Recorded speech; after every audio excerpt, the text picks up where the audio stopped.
Good morning, students. So in this class I am going to explain about Andrews isotherm of carbon dioxide.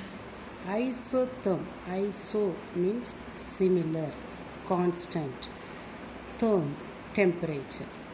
Okay, so isotherm here, whatever the curve which are obtained when pressure and volume are plotted with one another. Before that, நம்ம ஒரு 3 definition பார்ப்போம். இப்போது critical டெம்பரேச்சர்னா என்ன, critical ப்ரெஷர்னா என்ன, critical வால்யூம்னா என்ன. Critical temperature அப்படிங்கிறது that is represented by the symbol TC. இதுக்கு டெஃபினேஷன் எப்படி கொடுக்கலாம்னா, critical temperature of any one gas is the temperature, a particular temperature above which the gas cannot be liquefied even at high pressure.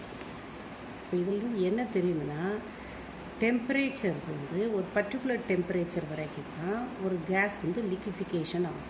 Case can be liquefied when the pressure is increased. That is a common concept. Pressure increase பண்ண case வந்து case ஸ்டேட்லேருந்து என்ன ஆகும், ஸ்லோவாக liquefaction ஆகும். ஆனால் அது ஒரு particular temperature வரைக்கும் தான் நடக்கும். அதுக்கப்புறம் நீங்கள் ப்ரெஷரை இன்க்ரீஸ் பண்ணாலும் சரி லிக்விஃபிகேஷன் நடக்காது. அந்த பர்டிகுலர் டெம்பரேச்சருக்கு பேர் தான் என்னது, critical temperature. So it is represented by the symbol TC and it is defined as the critical temperature of the gas is defined as the temperature above which it cannot be liquefied even at high pressure. இது critical temperature. Critical pressure that is represented by the symbol PC. இப்போ இதுக்கு definition எப்படி கொடுக்கணும் அப்படின்னா, for any one gas the minimum pressure required to liquefy 1 mole of gas at its critical temperature. இதை எப்படி சொல்கிறோம், minimum pressure requires to liquefy 1 mole of gas at its critical temperature. critical temperatureல ஒரு mole gas வந்து liquefy ஆகணும்னா minimum pressure தேவைப்படும். அந்த ப்ரெஷருக்கு பேர் தான் என்னது, critical pressure. That is represented by the symbol PC. இப்போ டிசியோட டெஃபினேஷன் பிசிக்கு ரிலேஷன் ஆகுது. ஏன்னா நம்ம என்னதை வச்சு சொல்கிறோம், ஒரு 1 mole of gas at critical temperature it requires minimum amount of pressure to லிக்விஃபைன்னு தான் சொன்னோம். சரியா, அதனால் இந்த வார்த்தை ரொம்ப முக்கியம். இப்போ critical volume, critical volume of gas is the volume occupied by 1 mole of gas at critical temperature and critical pressure. critical temperature and critical pressure 1 mole of gas எவ்வளோ வால்யூம் ஆக்குப்பை பண்ணுமோ அதுக்கு பேர் critical volume. இது 3 critical constantsனு சொல்லுவோம். இப்போ Andrews isotherm வச்சு இந்த critical temperature of carbon dioxide எப்படி நம்ம கண்டுபிடிப்போம். அதாவது Andrews isotherm of carbon dioxide at different temperature. So இதில் ஐசோதெர்ம் எதை ரெப்ரசன்ட் பண்ணுதுன்னா, a graph is plotted versus plotted between volume of the gas versus the pressure of the gas. அப்போ certain curves are obtained. அந்த curves, இந்த different curves whatever it is obtained, that is called as isotherms. இப்போ இங்கே பார்ப்போம், இதில் இதுதான் Andrews ஐசோதெர்ம்ஸ். இதில் எக்ஸ் ஆக்சிஸில் வால்யூம் எடுத்திருக்கோம், ஒய் ஆக்சிஸில் ப்ரெஷர் எடுத்திருக்கோம். அப்போது ப்ரெஷர் இந்த left to right volume of the gas is increasing and top to bottom, அதாவது from the bottom to top இந்த ப்ரெஷர் இஸ் இன்க்ரீசஸ். இப்போ இந்த ஃபர்ஸ்ட் கர்வில் பார்த்திங்கன்னா இந்த ஏபி இந்த லைன் எதை காட்டுதுன்னா, கேஸியஸ் ஸ்டேட்டில் தான் எந்த இருக்கும் இந்த கிவன் கேஸு. அப்புறம் when it reaches B, then அப்படியே இந்த பியிலேருந்து சி வரைக்கும் பாருங்கள், இந்த volume is going on decreasing.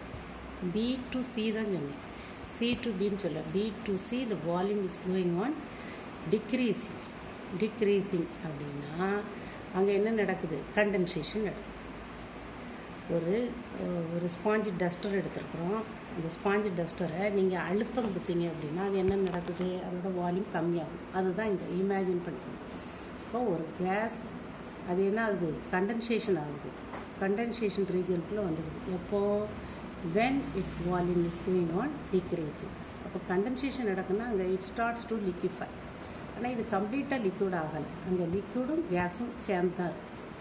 when it reaches C, completely the gas is converts into liquid form. அதுக்கப்புறம் நீங்கள் எவ்வளோ ப்ரெஷரை இன்க்ரீஸ் பண்ணாலும் சொல்லி அது ஏற்கனவே ஒன்ஸ் லிக்விஃபைடு ஆகிடுதுன்னா அது அப்படியே தான் மாறாமல் அப்படியே. இது at 13 degrees Celsius these are the changes takes place for carbon dioxide. அடுத்தது A-B- ஒரு கர்வ் ஆரம்பிச்சு. A-B' கேஸி ஸ்டேட்டில் தான் கார்பன் டை ஆக்சைடு இருக்குது. ஆனால் B' to C' again the volume is going on decreasing. அப்போ இந்த B' to C' இந்த இடப்பட்ட பகுதி என்ன இருக்குது, that is the condensation region that contains liquid substance as well as the gaseous substance. When it reaches C', it is completely converted into liquid. After that, even the pressure is increases. There is no changes in the liquefaction. அடுத்தது இது 21 degree செல்சியஸில் இருக்குது. At 31 degree Celsius இப்போ பார்த்தீங்கன்னா 31 degree செல்சியஸில் அப்படி இந்த gaseous state case வந்து அப்படி ஒரு பர்டிகுலர் பாயிண்டில் தான் கண்டென்ஸ்டு ஏஜென்ட்ஸில் இருக்குது. தட் பர்டிகுலர் பாயிண்ட்லேருந்து அது என்ன ஆகுது, ப்ரெஷர் இன்க்ரீஸ் ஆகுது. So at particular point even 31 degree Celsius and the pressure is equal to 73 atm. அந்த பாயிண்ட்டுக்கு பேர் critical point or critical temperature. அதில் completely the carbon dioxide gas is converted into a liquid. Okay, அப்போ இங்கே condensation ரீஜனை பார்த்தீங்கன்னா அப்படி first கர்வுக்கு ரொம்ப பெருசாக இருந்தது, அடுத்தது சின்னதாக இருந்தது, அடுத்தது ஒரு டாட் மாதிரி இருக்குது. சரியா, இந்த மாதிரி தான் இந்த Andrews isotherm which is used to calculate the critical temperature for the different gases. சரியா, இதுதான் இது ஒரு இம்பார்ட்டன்ட் 3 mark question. அடுத்தது derivation of critical constants from van der Waals constant. What are the critical constant? TC, PC, VC. critical temperature, critical pressure and critical volume. இந்த 3 critical constant. இதை எதை வச்சு நம்ம derive பண்ண போகிறோம் அப்படின்னா van der Waals constants. van der Waals constant எங்கே படித்தோம் ஞாபகம் இருக்குதா, நேற்று தான் நம்ம எக்ஸ்பிளைன் பண்ணேன். van der Waals constant வந்து ப்ரெஷர் கரெக்ஷனில் ஏயும் வால்யூம் கரெக்ஷனில் பியும் சொல்லணும்.